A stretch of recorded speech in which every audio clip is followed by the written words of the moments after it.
Bonjour à toutes et à tous et je suis ravie de vous retrouver pour ce 9e sommet de la conscience. Alors tout d'abord, j'aimerais bien sûr remercier Anna et toute son équipe qui font un travail formidable et qui sont toutes les années au rendez-vous et au service de la conscience. Il n'est peut-être pas anodin de noter que nous en soyons au 9e. Car bien sûr, le chiffre 9 symbolise l'accomplissement d'un cycle, qui tout naturellement va nous amener vers une forme de renaissance. Alors j'aimerais ici donner brièvement une définition du terme, comme nous allons l'aborder, le développer dans cette conférence. Une renaissance, c'est un passage d'un état à un autre. Alors bien sûr, il y a notre naissance, qui a été le passage de la vie aquatique, intra-utérine, à la vie aérienne. Et Dieu sait si le passage est étroit, n'est-ce pas? Et la sortie plus ou moins incertaine. Ceci dit, il serait peut-être un peu précipité que d'assumer que celle-ci soit systématique en fin de cycle ou en fin de parcours quel qu'il soit. Il n'est pas du tout garanti qu'après avoir fini un cycle, nous vivions obligatoirement une renaissance. C'est la raison pour laquelle on va tout particulièrement s'intéresser dans cette conférence à deux arcanes majeurs du tarot. La roue de fortune, le 10e arcane, et le jugement, le 20e. À eux deux, ils forment ce que l'on appelle une paire. Il en existe 10 au sein du tarot, et ces deux arcanes en question, qui forment la dernière paire, sont profondément en lien avec le thème de la Renaissance. Laissez-moi vous expliquer brièvement le système des paires dans le tarot.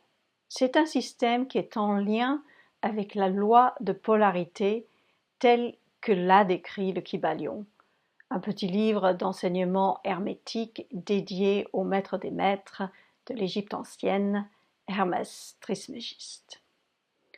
Toute chose possède deux pôles, deux extrémités, qui s'opposent et qui en même temps sont indissociables. Cette loi de l'univers est reflétée au travers des deux séries décimales du tarot, que vous allez voir s'afficher à l'écran. La première série va du 1 au 10. Dans cette série, l'énergie circule du bas vers le haut. C'est l'œuvre de la spiritualisation de la matière. La deuxième série va du 11 au 20. Dans cette série, l'énergie circule du haut vers le bas. C'est l'œuvre de l'incarnation de l'esprit dans la matière. En juxtaposant la première série à la deuxième, on obtient les paires. Donc par nature, les deux arcanes qui forment une paire sont en opposition et en même temps en totale complémentarité. La paire qui nous intéresse ici, comme je vous l'ai déjà dit, c'est celle que forme la roue de fortune avec le jugement. Alors ici, je vous ai mis en image les deux arcanes comme si c'était une pièce de monnaie, avec son côté pile et son côté face. J'aime cette analogie car elle met si bien en évidence le principe de la paire, deux côtés opposés qui ne peuvent pas être dissociés. Et au cas où vous vous demanderiez qu'en est-il du mat et du monde, arcane 21, les voici dans la structure globale du tarot. Ceci dit, il existe d'autres architectures, d'autres mises en espace du tarot. J'ai choisi celle-ci car elle a pour avantage de faire apparaître clairement les paires entre les arcanes. On reviendra tout au long de cette conférence à cette paire entre la roue de fortune et le jugement.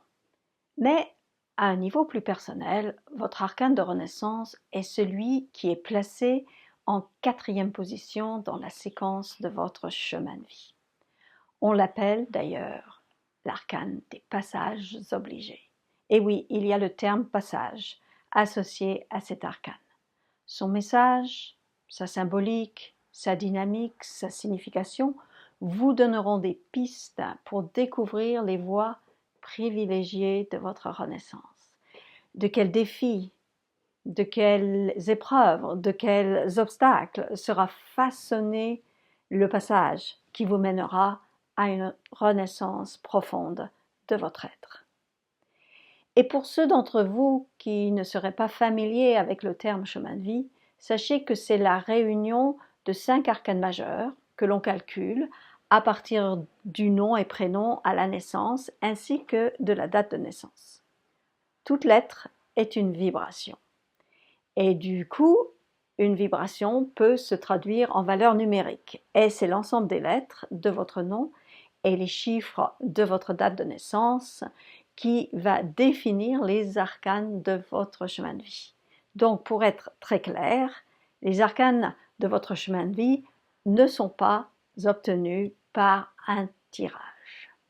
Ceci dit, je ne vais pas vous présenter ici un catalogue des arcanes et de leur signification, bien qu'il y aura une petite surprise à la fin de cette conférence. On va plutôt naviguer et voyager ensemble au travers de la renaissance d'une femme que j'accompagne depuis un peu plus d'1 an maintenant. Nous l'appellerons Delphine pour préserver son identité et son intimité qu'elle me permet d'exposer ici avec beaucoup de générosité et je l'en remercie du fond du cœur. Alors, qu'est-ce qu'il faut savoir? Il faut savoir que Delphine a eu 67 ans en 2020, année qui a marqué le début d'une renaissance profonde et presque inespérée dans sa vie.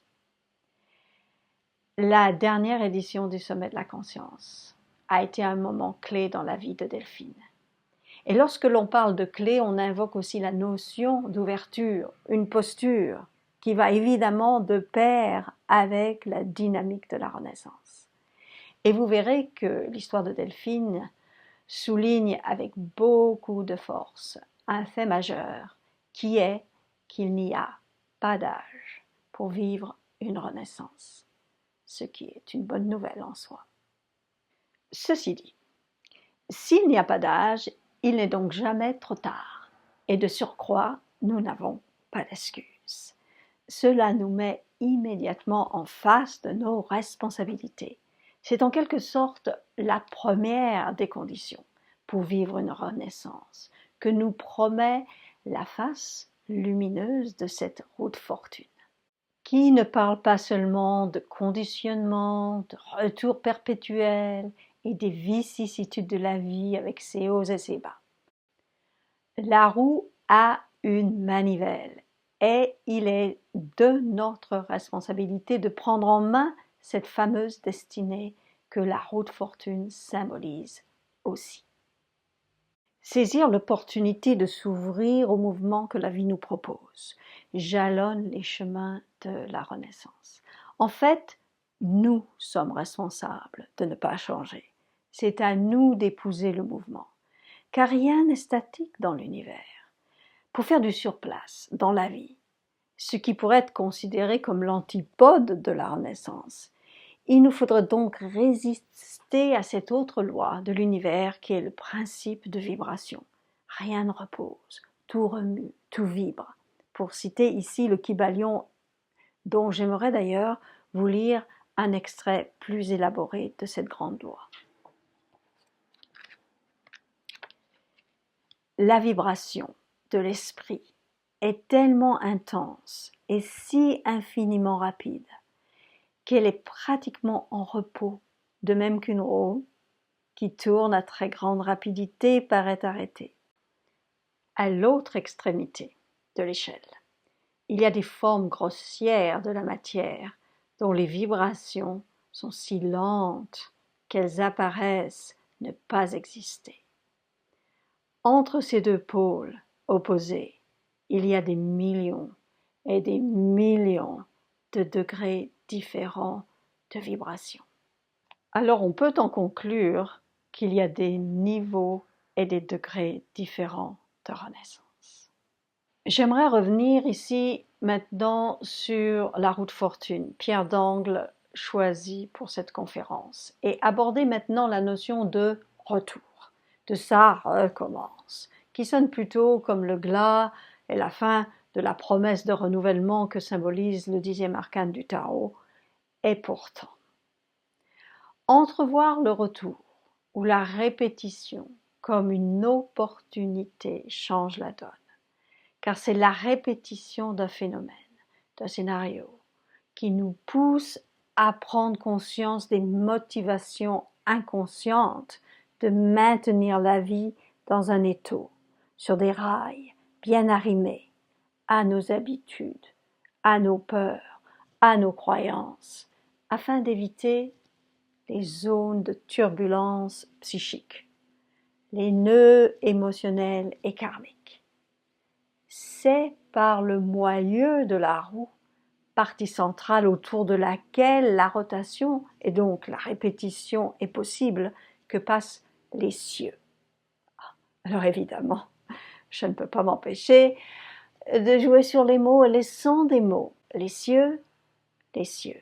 Les cieux transperceraient donc alors cette densité programmante, le moyeu, le disque dur de la mémoire traumatique, pour la mettre en mouvement vers des sphères plus légères et en lien avec d'autres réalités, d'autres dimensions plus subtiles. Nous sommes passés de l'autre côté de la roue de fortune pour trouver l'arcane du jugement. Il est tout de même un peu fou de dire que la répétition est une opportunité de ne pas recommencer. C'est de l'espace de la répétition dans nos vies, que celle-ci soit automatique, donc inconsciente, semi-automatique, semi-consciente, ou alors parfois non désirée, mais tout de même là, tout de même présente dans notre vie, que se profile le mouvement d'une renaissance. Et pour en revenir au tarot, l'une des significations de la roue de fortune, c'est la répétition. L'arcane du jugement, c'est la renaissance. Les deux étant une paire, donc inséparables et complémentaires. Donc la sagesse du tarot, à travers le système des paires, nous dit que la renaissance est indissociable de la répétition. L'une ne va pas sans l'autre. La répétition nous amène à des prises de conscience qui seront le terreau de notre renaissance. Delphine a découvert les lectures tarot en 2020, année marquant le début de son 8e cycle de vie, le cycle de l'harmonie. L'année 10 étant le premier degré du cycle et chaque cycle se déploie sur 9 ans, comme je vous le disais un peu plus tôt. Le 10 correspond bien sûr à l'énergie de la roue de fortune et la saison du renouvellement. On recommence, on a la chance de remettre les compteurs à zéro, de repartir sur le bon pied, de continuer sur de nouvelles bases. Si justement, on remet certaines de nos habitudes en question. La figurine bleue que vous voyez en haut de l'arcane 10, la roue de fortune, est entre le sphinx et le diablotin, représente la dimension de l'énigme que les hauts et les bas de l'existence nous exhortent de résoudre. Alors, qu'est-ce qui peut jouer comme facteur déterminant pour nous engager sur la route d'une renaissance afin d'éviter la simple répétition de ce que l'on connaît déjà? C'est le moment d'aller voir un peu du côté de la vie de Delphine et de quoi son existence avait été pendant toutes ces années. Delphine a pris l'habitude de se taire très tôt dans sa vie pour répondre aux exigences d'une mère qui ne tolérait pas la joie pétillante et somme toute naturelle d'une petite fille lorsque la famille se réunissait au complet. Cette effervescence d'être, perçue comme de l'agitation, lui avait valu, lors d'un repas de famille, une gifle décapitante, qu'il avait cloué sur sa chaise. Delphine ne reparlera plus jamais à table à partir de ce moment-là. Elle sera ensuite exclue des moments de convivialité autour des repas de famille. Depuis cet épisode, évidemment, plein d'autres événements sont survenus dans la vie de Delphine. Un mariage, des enfants, une carrière de prof d'histoire géo, mais le pli pris dans l'enfance ne s'effacera pas. Bien au contraire, il continuera à rythmer sa vie familiale et sociale pendant plus de 60 ans. Oui, j'ai bien dit plus de 60 ans. Se taire, se mettre à l'écart, étaient en même temps aussi des solutions pour garder un peu de lien avec cette mère qui elle-même était une grande taiseuse et qui pouvait rester 3 semaines, imaginez-vous 3 semaines sans parler, en présence de sa fille, petite, dernière-née, encore enfant.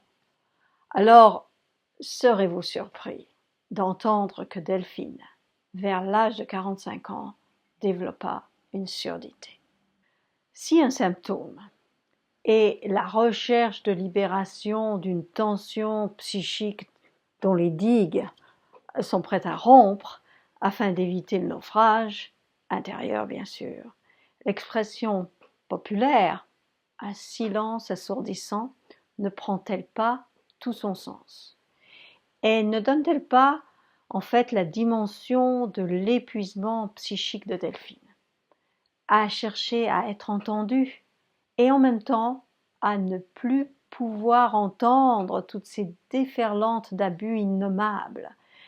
Il vous faut savoir que la mère de Delphine, ensuite son mari, que l'on pourrait considérer comme une répétition de mère, puis sa belle-fille, une autre forme de répétition, du mari, donc de la mère, ont été très très très loin dans les abus verbaux, les injures et les critiques acerbes.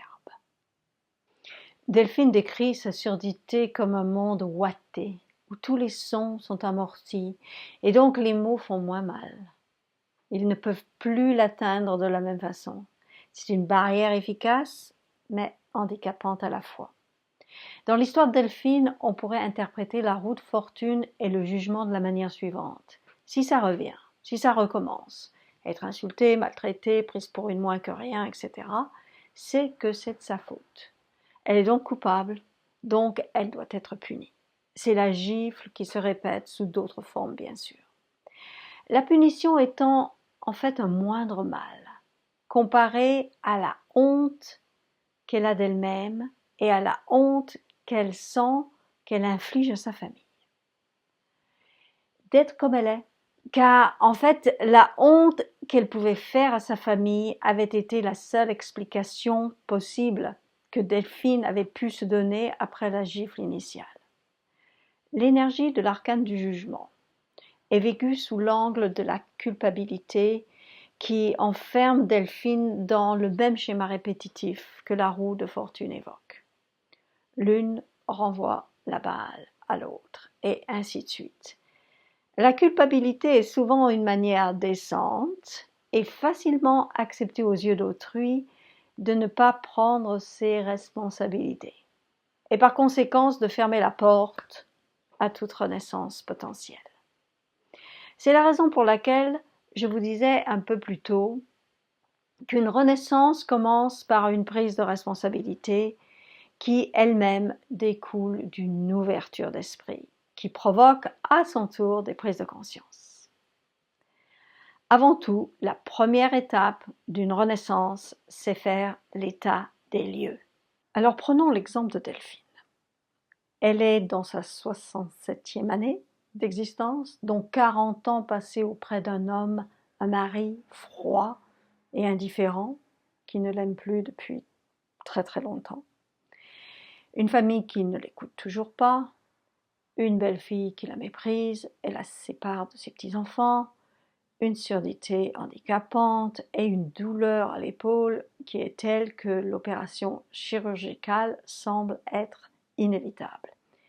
Et pour couronner le tout, non, elle n'a pas eu le coronavirus, elle a des problèmes dentaires. Donc voici le constat. que Delphine fait le reste de sa vie à l'aube de son processus de renaissance. Évidemment, s'arrêter à la phase du constat ne va pas changer grand-chose. Alors même si Delphine n'est plus chez ses parents depuis longtemps, elle vit encore dans le même schéma et pour éviter le pire, Delphine continuera à se mettre à l'écart et elle s'exclura du cercle. Elle restera à la périphérie de la roue, évitant le moyeu, le centre de gravitation sociale qui pourrait l'exposer, où elle pourrait se ridiculiser et faire honte à sa famille. Il est intéressant de vous dire que Delphine a le mat en passages obligés dans son chemin de vie. Le mat est donc l'arcane qui symbolise le chemin de la renaissance pour Delphine. L'exclusion, la mise à l'écart, est d'abord une solution à une souffrance plus grande, qui est l'inadéquation. Mais cette solution inconsciente reste tout de même quelque chose de douloureux à vivre, évidemment. À force d'exclusion, elle en perd l'ouïe, qui, comme l'a vu, nous permet de nous situer dans notre environnement. Le mat, lorsqu'il est en 4e position dans un chemin de vie, peut amener l'épreuve de ne pas avoir de place, ou pour d'autres, ce peut être de ne pas tenir en place. Je vous signale, ou je vous rappelle, si vous ne connaissez pas bien le tarot, que le mat n'est pas numéroté. La valeur numérique d'un arcane donne évidemment la place de l'arcane dans le jeu lui-même. Donc le mat, sans numéro, il est partout et nulle part à la fois. Ce qui était bien le cas de Delphine, qui par exemple n'avait pas de chambre à coucher quand elle était petite. Et ce n'était pas parce qu'il n'y avait pas assez de chambres dans la maison, pas du tout. En un mot, Delphine campait là où personne ne se mettait, ou alors elle était obligée de dormir avec sa mère. Elle n'avait pas d'espace personnel. Elle était en errance dans la maison même de ses parents. Très tôt, elle a été confrontée à cette dimension contractée du mat. Très tôt, la vie lui murmurait que la renaissance passerait par une réappropriation d'un espace personnel. Et vous verrez, un peu plus loin, comment cela s'est manifesté dans la vie de Delphine. Mais avant d'en arriver là, Delphine fait l'expérience de la roue en tant que cercle vicieux et vicié. La répétition est aliénante et n'ouvre aucune porte vers la renaissance. Bien au contraire, elle la maintient dans cet état de culpabilité permanent qui, à son tour, rend possible la répétition. Toute son identité est construite autour de ce schéma-là. Alors justement, parlons d'identité, du latin identitas, qualité de ce qui est le même. C'est notre essence d'être qui se répète et qui nous donne une identité. Notre identité est donc le fait même d'une répétition. Le docteur Malderieux, un spécialiste en neurochimie, explique très clairement comment une émotion puissante, non résolue, c'est-à-dire qui n'a pas trouvé de finalité, va devenir au bout de quelque temps un sentiment qui lui-même va se transformer en humeur, qui va au fil du temps se construire en tempérament, qui lui-même va se forger un caractère, qui au bout du compte deviendra une identité. Delphine n'avait pas réussi à résoudre l'énigme de cette culpabilité qui la terrassait au fond d'elle-même. Elle s'était simplement construite avec elle. Elle faisait partie de son jeu et de son je. Et c'est intéressant puisque Delphine a le mat en 4e position dans son chemin de vie. Et oui, le mat trimballe un baluchon sur son épaule. Et un jour ou l'autre, il allait bien falloir que Delphine ouvre la besace émotionnelle qui plombait sa vie. Repérer vos affirmations identitaires peut grandement vous aider à vous engager dans un processus de renaissance. Les « je suis comme si », les « je ne suis pas comme ça ». Faites votre liste et demandez-vous si ces affirmations-là vous soutiennent et vous permettent de mettre en place les changements que vous désirez. Sont-elles en lien avec vos rêves et votre idéal de vie? C'est au travers de nos habitudes, de nos coutumes, de nos conduites et nos comportements que va se refléter cette identité qui, au cours des événements émotionnels de notre vie, de notre existence, s'est progressivement sculptée, construite et consolidée. Voyons donc comment ces facettes-là s'articulent les unes avec les autres. Toute habitude est acquise par la répétition d'une manière d'être, de faire, de sentir, de parler, qui va se reproduire automatiquement, sans réfléchir. Une habitude est intimement liée à ce que l'on attend de soi, des autres, mais aussi à ce que l'on pense que les autres attendent de nous. Nos habitudes sont aussi reliées aux coutumes, qui sont en fait des habitudes collectives, qui cimentent notre identité au sein du groupe, d'une communauté, d'un village, d'une société évidemment, d'une culture, etc. De nos habitudes découle, et de nos coutumes aussi, découle notre conduite, qui est une manière de les valider par nos actions et de les rendre légitimes à nos yeux. L'ensemble de ces conduites va cimenter notre comportement, qui est fait de quoi? De nos réactions observables, donc extérieures, en lien avec un environnement particulier, un milieu défini et des circonstances données qui vont constituer un assortiment de stimuli auxquels on réagit ou pas. Notre comportement va conditionner les actes que l'on pose ou que l'on ne pose pas. Pour en revenir au principe de polarité dont on parlait tout à l'heure, il y a une face cachée pour chacune des facettes qui conditionnent nos attributs identitaires. Une face cachée à nos habitudes, une face cachée à nos coutumes, à notre conduite et à nos comportements. La face cachée de nos habitudes réside au cœur de nos conceptions, qui sont des représentations personnelles par la pensée que l'on se fait de quelqu'un, de quelque chose, d'un événement et bien évidemment de soi-même. Après le constat, le premier palier de renaissance passe par un changement dans ses habitudes. La réinvention de soi s'amorce dans les petites choses. Bouger les pions des habitudes en période d'accalmie, lorsqu'il y a peu de pression qui viennent soit de l'extérieur, soit de l'intérieur. Tout en sachant que ce ne sera pas suffisant si les conceptions qui sous-tendent les habitudes restent en place. La capacité de concevoir par la pensée est de ce fait un puissant moyen pour transformer durablement les habitudes acquises. Alors prenons l'exemple de Delphine une nouvelle fois. Comme je vous le disais plus tôt, Delphine avait pris l'habitude de se taire et de se mettre à l'écart. La conception qu'elle avait alors d'elle-même ne lui permettait pas de prendre la parole et de se mettre en avant pour tenter justement de changer cette habitude qui était de se taire. Car en fait, à bien des égards, Delphine se percevait comme méprisable, parce que méprisée dans son enfance. C'était donc quelque part tout à fait logique à ses yeux que de se concevoir ainsi.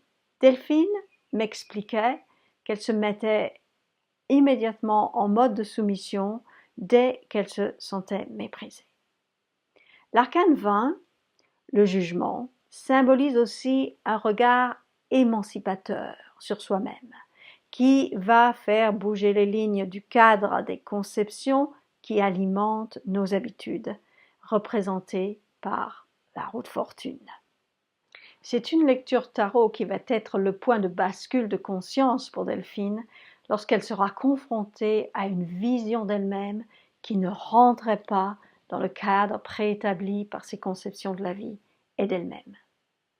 C'est aussi l'œuvre du mat, en 4e position dans son chemin de vie, que de sortir du cadre par le haut et que de transgresser les interdits. Effectivement, la lecture avait mis en exergue une force intérieure que Delphine avait en toute bonne foi ignorée jusqu'alors, puisque celle-ci était interdite. Oser la sentir, l'entendre, nommer, était en soi une révolution psychique pour Delphine. Reprenons le fil des faces cachées et passons à la face cachée des coutumes, qui, comme je vous le disais auparavant, sont des habitudes collectives. Celles-ci se trouvent à l'intérieur de nos croyances conscientes, qui sont les certitudes, plus ou moins grandes, plus ou moins fortes, qui permettent à notre capacité mentale d'admettre une vérité ou la réalité de quelque chose, quelle qu'elle soit. C'est en quelque sorte le 2e palier d'une renaissance, lorsque l'on questionne consciemment les vérités toutes faites, apprises, transmises, voire inculquées. Souvent, on les repère dans les petites choses, les petites phrases toutes faites, telles que « Oh, la vie est injuste »,« On nous veut du mal »,« C'était mieux avant ». Toutes ces petites phrases que l'on répète reflètent notre adhésion aux vérités dont elles sont les représentantes audibles, verbalisées. Donc, une fois repérées, on les questionne et on commence un réel processus de libération. La face cachée de nos comportements est notre état intérieur, visible ou pas de l'extérieur, déchiffrable ou pas de l'extérieur. Notre état intérieur représente l'équilibre ou le déséquilibre des forces psychiques en jeu à un moment donné de notre vie. C'est l'état intérieur qui mène la danse comportementale. De même que pour une habitude, un comportement ne peut être durablement transformé sans l'altération de l'état intérieur qui le dynamise. Puis vient la face cachée de nos états intérieurs, qui se compose de toutes nos croyances inconscientes cette fois-ci, celles qui sont dans le disque dur de la mémoire, le moyeu de la roue dont on parlait. Ce sont nos certitudes absolues d'une vérité ou d'une réalité que l'on ne peut même pas remettre en cause, ni remettre en question, car on ignore même leur existence. C'est un espace psychique en deçà de nos états intérieurs. C'est le 3e palier d'une renaissance. La transformation de notre état intérieur sera à son tour insuffisant pour nous installer durablement dans une identité renouvelée. Il nous faudra aller plus loin et aller dénicher les croyances inconscientes et profondes qui déteignent sur nos états intérieurs. La face cachée de la face cachée de nos états intérieurs est le paradigme, que l'on pourrait définir comme une grille inconsciente de lecture du monde et de soi. Une grille composée d'un ensemble d'idées, de conceptions, de croyances qui forment un quadrillage à l'intérieur duquel on pense, on imagine, on crée, on détruit, on aime, on planifie, etc. Mais aussi duquel on interprète, on comprend, on assimile les conséquences, les résultats de ces expériences que l'on érigera consciemment par la suite, en théorie, pour nous donner les preuves non seulement de la bonne fonctionnalité du paradigme, mais de la suprématie de celui-ci sur toute autre grille de lecture de la réalité. Comme le dit le professeur agrégé de sciences naturelles Guy Rumlar, le paradigme délimite le jeu des possibles dans la recherche d'une solution. Le paradigme définit de manière latente et non explicite ce qu'on dit être normal. Le consensus et l'adhésion à une grille de lecture particulière donnent à celle-ci une force incommensurable lorsque celle-ci est partagée par le plus grand nombre, jusqu'à ce qu'un chamboulement non prévisible par la structure du paradigme dominant ébranle les fondations mêmes de celui-ci. Il est vrai qu'un défi de taille, un séisme individuel ou collectif, peut nous entraîner à faire un saut quantique, nous permettant justement de nous extraire du paradigme qui nous a conduits jusqu'à ce point de rupture. C'est le 4e arcane dans votre chemin de vie qui va représenter la nature des tribulations et des écueils sur lesquels vous allez vous heurter pour justement déstabiliser les piliers bien établis du paradigme duquel vous vous êtes promis de vous extirper. Sortir du paradigme de base est l'équivalent à vivre une renaissance totale de son être. C'est la marche la plus haute à gravir sur la voie de la renaissance. C'est un tournant à 370 degrés sur votre chemin de vie. Certains métaphysiciens parlent même d'un virage de l'âme. Chacun de ces paliers va déterminer la portée de notre renaissance. Mais chaque fois qu'un maillon qui tisse nos habitudes, nos coutumes, nos conduites, nos comportements, nos actes, nos croyances se détricote, c'est toute la structure du paradigme qui commence à être mise en péril. Et c'est une renaissance qui pointe à l'horizon. Alors, il y a une condition sine qua non à tous les paliers d'une renaissance. Et pour en parler, on va interroger l'intelligence du corps humain. Pour ce faire, j'aimerais que l'on se donne un peu le vertige en nous plongeant quelques instants seulement avec, bien sûr, quelques chiffres à l'appui dans l'univers cellulaire de notre existence terrestre. Notre ADN, responsable de la reproduction à l'identique de nos cellules, basé sur la lecture de ce code qui est comme une signature unique de notre être physico-chimique. Donc, je vous disais, notre ADN se casse 2500 milliards de fois par seconde et à chaque seconde, près de 2000 cellules meurent naturellement dans le corps humain d'un adulte. En un mot, le volume des cellules du corps humain meurt et se reproduisent par jour à la rapidité de 10 fois la population mondiale.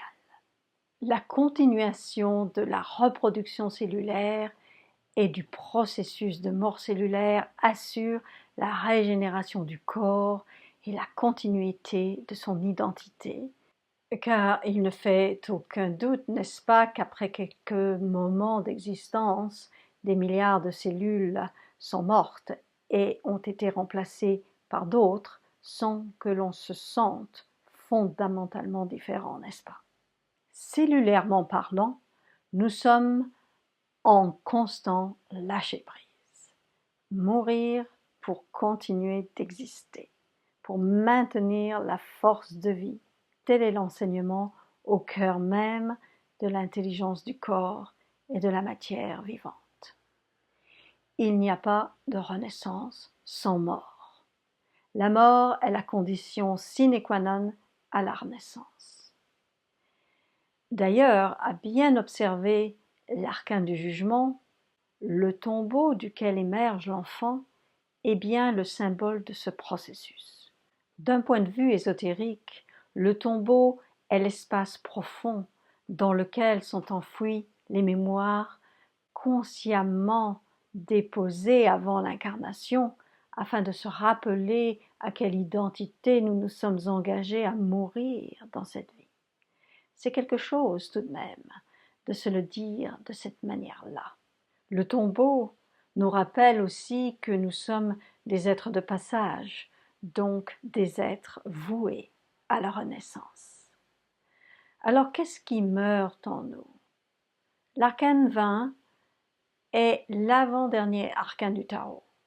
C'est le passage ultime pour accéder à la réalisation d'un point de vue initiatique. Dans la loi de polarité, s'il y a mémoire, il y a oubli. Les deux sont inséparables. Et selon l'arcane, la renaissance consiste à se relever du tombeau de l'oubli de sa véritable nature. Et c'est ainsi que la répétition de phénomènes nous protège de l'oubli et nous rappelle à nos responsabilités prises bien avant notre naissance. Face à nos défis, le sentiment d'accablement ou de colère, qui ne sont en fait que les deux côtés d'une même pièce, déclenche d'un côté la plainte, le blâme et de l'autre la rébellion, entraînant inévitablement l'inertie pour l'un ou la violence pour l'autre. Ce sont autant de tentatives pour en finir avec le paradigme qui nous enferme que de tentations pour feindre le travail de fond qui s'impose. Le sphinx de la roue de fortune dans la mythologie égyptienne veille toujours sur les nécropoles géantes. C'est le gardien des seuils interdits, selon le dictionnaire des symboles de Jean Chevalier. Les seuils interdits sont les espaces hors champ, en dehors du paradigme qui nous enferme et qui nous régente de l'intérieur. Pour en revenir à Delphine, en 2019, celle-ci va être confrontée à un événement majeur qui va la bousculer et en même temps contribuer aux prises de conscience qui viendront un an plus tard. Son mari fait une crise cardiaque et de ce fait réveille une mémoire enfouie chez Delphine. Effectivement, la mère de Delphine avait fait une crise cardiaque alors que Delphine était encore une enfant, se trouvant seule avec elle. Et pour couronner le tout, sa mère l'avait accusée de l'avoir voulu la tuer, car Delphine s'était trompée dans le nombre de gouttes de médicaments à lui donner pour le cœur. Car à 10 ans, Delphine ne savait pas lire les chiffres romains. Delphine avait alors sur les épaules les devoirs d'infirmière de service et de bonne à tout faire à la maison. L'accident cardiaque de son mari fit ressurgir la mémoire, comme si elle se repassait la bande enregistrée, et quelques mois plus tard, Delphine développa un mal d'épaule insoutenable. Delphine n'avait jamais eu mal à l'épaule auparavant. Le symptôme est là comme un arrêt sur image. Delphine était à l'aube de prendre conscience du poids qu'elle trimbalait depuis sa plus tendre enfance. Prendre conscience de son fardeau fait partie intégrante du chemin de la renaissance pour Delphine, avec le mat en 4e position dans son chemin de vie. La besace de Delphine était chargée de croyances négatives sur elle-même. Elle ne pouvait pas s'engager vers une renaissance soutenue par l'énergie de son mat, car la mise à l'écart était subie et nourrie par ces croyances que Delphine décrit ainsi. Je suis tordue, je suis la honte, je ne vaux rien. Suite au sommet de la conscience de l'année dernière, Delphine s'ouvre aux lectures tarot, au décodage biologique, à la naturopathie et à d'autres modalités qui vont l'aider à valider les parts d'elle-même qu'elle avait oubliées, laissées sur le carreau. Car en effet, les premières étapes d'une renaissance s'accompagnent souvent d'un soutien thérapeutique, au sens large du terme, qui peut aller d'une psychothérapie, dirons-nous, plus ou moins classique, jusqu'au rituel de guérison chamano-quantique, sans bien sûr négliger des grilles de lecture telles que le tarot, qui sont souvent des accélérateurs du processus de prise de conscience et donc de libération dont la renaissance découle. Delphine est passée du « je ne suis pas que ça » à « je ne suis pas ça ». Vous comprenez bien qu'après avoir entendu sa mère lui répéter depuis sa plus tendre enfance « je te casserai en deux si je le veux » ou bien alors « tu n'es rien », que le passé puisse s'inviter dans le présent et faire éruption dans des situations d'aujourd'hui pour être nettoyé, libéré, mais qu'en aucun cas il est le présent. Donc tout est toujours possible. C'est le sublime message de la roue de fortune. Vous connaissez sans doute la citation célèbre de l'auteur des aventures de Tom Sawyer, Mark Twain. Il dit « Ils ne savaient pas que c'était impossible, alors ils l'ont fait. » L'impossible appartient au passé, aux mémoires de sidération, d'aliénation, de paralysie comme des arrêts sur image, et aux croyances forgées dans une réalité étouffée de nous-mêmes et empreinte de besoins insatiables de délivrance qui agit soit comme un moteur pour faire redémarrer la roue de tous les possibles, ou bien n'est qu'une forme d'espoir qui nous maintient dans l'immobilisme, afin justement de garder espoir. L'impossible, c'est la roue de fortune contractée. La rédemption, le rachat et l'expiation d'une faute innommable et à jamais enfouie, c'est la dimension rétrécie du jugement. Delphine s'est maintenue dans cet immobilisme tout en conservant l'espoir d'une rédemption. Qui croyait-elle alors allait venir de l'extérieur, de la famille entre autres? Ce n'est pas pour rien que l'arcane du jugement est en lien avec la famille, qui d'une manière aimante ou brutale nous rappelle ce que nous sommes venus faire ici et en même temps ce qui nous en empêche de l'intérieur. Le pas de géant de Delphine a été en fait de faire un tout petit pas, mais d'une très grande importance. Elle s'est tournée vers elle. Fini les petits cadeaux, les bouquets de fleurs pour tenter d'apaiser la colère incontrôlable de sa belle-fille Karen, qui l'accusait constamment de tous les maux de la terre. Fini les petits mots d'excuse pour se faire pardonner de ne pas être à la hauteur, de ne pas être quelqu'un dont Karen pourrait être fière. En fait, tous les comportements de Delphine étaient pour éviter de se faire jeter. Tous ces comportements-là la gardaient dans sa croyance solidement enracinée. De toute façon, j'ai toujours tort et que quand tout va mal, c'est toujours de ma faute. Il y a évidemment une racine à cette croyance.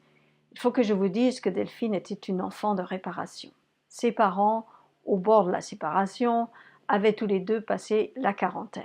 Sa mère, qui sentait qu'elle allait le perdre, qu'elle allait perdre son mari, s'arrangea pour tomber enceinte, afin de le garder. Delphine, dès les premières secondes de sa conception, est investie du projet parental « Réconcilie-nous ».